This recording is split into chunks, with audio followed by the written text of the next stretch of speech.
Une tractopelle a remplacé le traditionnel balai de voitures porte de la Chapelle. Elle démolit les cabanes de fortune d'une centaine de personnes qui vivaient entre ces deux bretelles du périphérique parisien.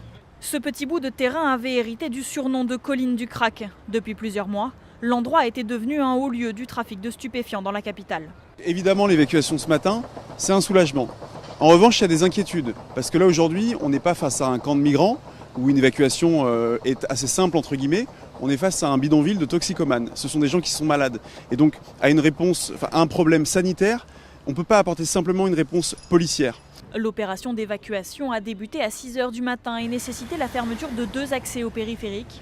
Les toxicomanes ont été dirigés vers des centres d'hébergement d'urgence, une prise en charge insuffisante pour certains élus. Si on n'a pas une prise en charge médicale, là aujourd'hui si on les héberge dans des centres d'hébergement d'urgence comme des SDF ou comme des migrants, on n'a pas de prise en charge sérieuse du problème, approfondie du problème. Donc c'est des personnes qui vont revenir ici.